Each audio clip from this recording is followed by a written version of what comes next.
Richard Martineau. La dernière fois que j'ai reçu à l'émission Maxime Bernier, le chef du Parti populaire du Canada, c'était le 7 janvier dernier. Et je me demandais, écoute, il est-tu rendu communiste, Christine? Va-tu se présenter à Québec solidaire ou NPD? Parce qu'il condamnait l'intervention américaine au Venezuela en disant que les Américains, c'est rien que des impérialistes. Eh bien, il est cohérent avec lui-même, il persiste et signe, et M. Bernier, maintenant, condamne l'intervention américaine en Iran. Il est avec nous, Maxime Bernier. Bonjour. Bonjour, merci de m'avoir invité.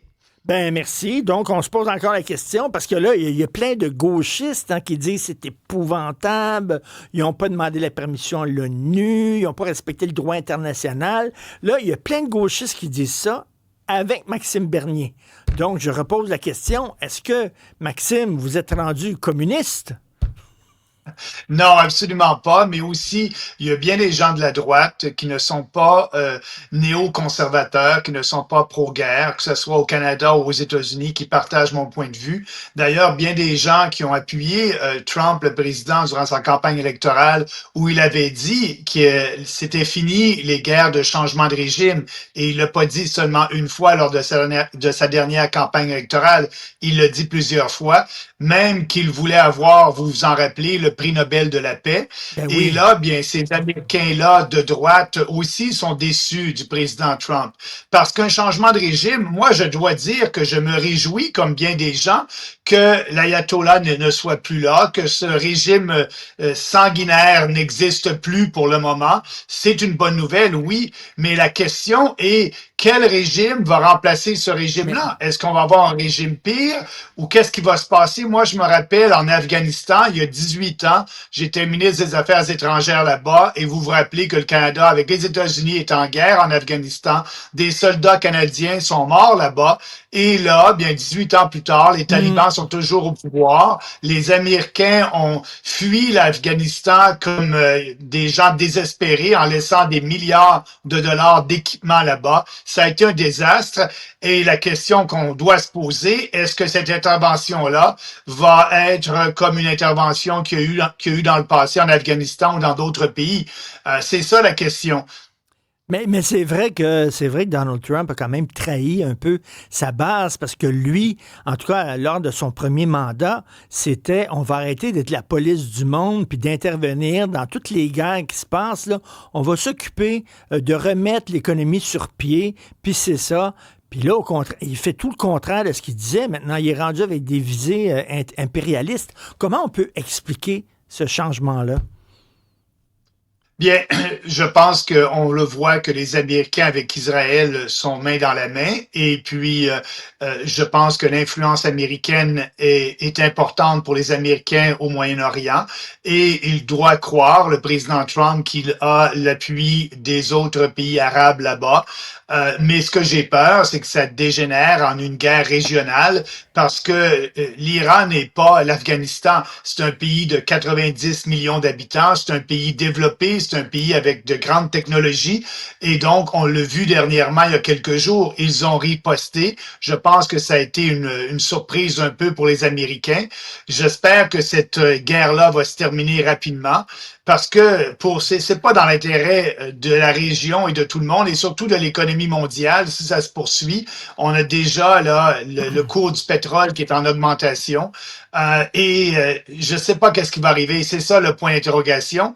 Moi, ce que je regarde en tant que politicien canadien la position de M. Carney et jusqu'à date, je dois dire quand il dit que le Canada ne se mêlera pas de ça, qu'on n'interviendra pas, on ne soutiendra pas les Américains militairement, c'est une position que je peux appuyer parce que c'est ce qu'on doit faire. On n'aurait pas dû aller en Ukraine, c'était pas notre guerre. Donc nous, le Parti populaire, on a une position de non-interventionniste et prôner la paix et la prospérité.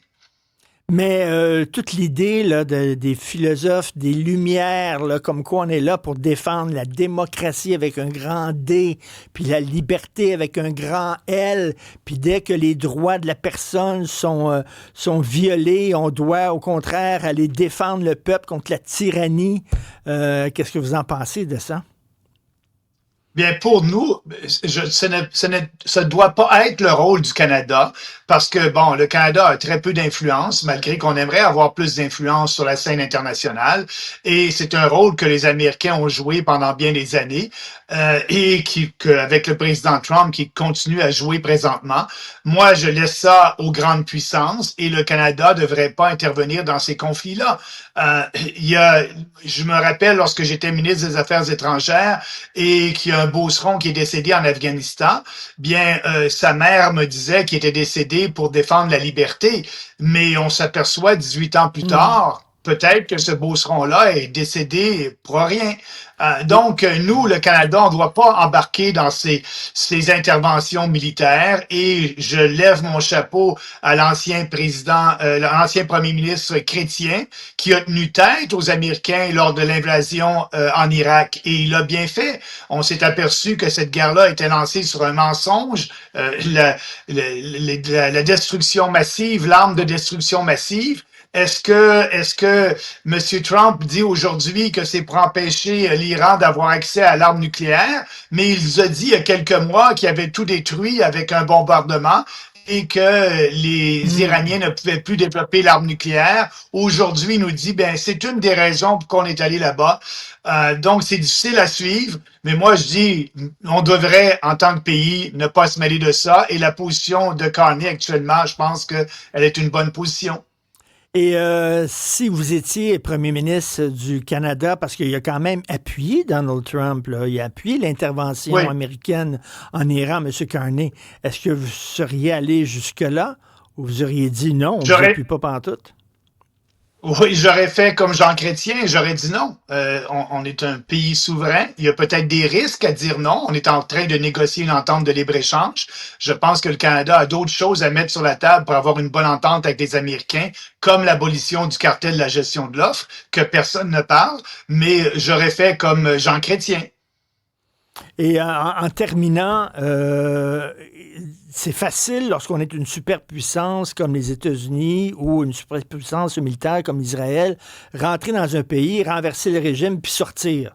Tout le monde peut faire ça. Le plus dur, c'est de rester là, de s'assurer à ce que le pays soit stabilisé, que la démocratie revienne. Ça c'est vraiment des jobs à long terme. Qu'est-ce que vous pensez qu'il va faire, Donald Trump? Parce que lui, c'est le maître du in and out. Il rentre, il sort, one bam, thank you ma'am, ça vient de finir, là. Oui, mais là, il a l'air à vouloir nous dire qu'il est là pour quelques semaines et il essaie aussi de travailler avec la population locale pro-démocratie, pro-liberté et c'est très bien, essayer de les motiver, mais c'est un grand risque pour la population parce que même si il y a une vingtaine de têtes dirigeantes qui sont décédées, qui ont été tuées lors de la dernière attaque, il y a quand même une relève, on s'aperçoit qu'il existe et ça va peut-être être difficile de changer ce régime-là. C'est les risques que le président Trump a pris. On va voir, le temps va nous dire s'il avait raison de prendre ces risques-là ou non. Alors, les Américains ont une expression, politics make strange bedfellows, c'est-à-dire que des fois, la politique rassemble des gens qui n'ont rien à voir les uns avec les autres. Donc là, on vous voit dans le camp quasiment de Amir Kadir puis de Québec solidaire. Non, Ça vous je fait... suis pas d'accord avec ça, M. Martineau, parce que je suis dans le camp des conservateurs. Dans les conservateurs, les vrais conservateurs aux États-Unis, au Canada, il y a plusieurs lignes de pensée, mais je suis pas dans le camp des néo-conservateurs, des pro-guerre. Et vous en trouvez beaucoup aux États-Unis, mais très peu au Canada. Vous avez raison. Merci beaucoup, M. Maxime Bernier, chef du Parti populaire du Canada. Merci, bonne journée. Merci, au revoir.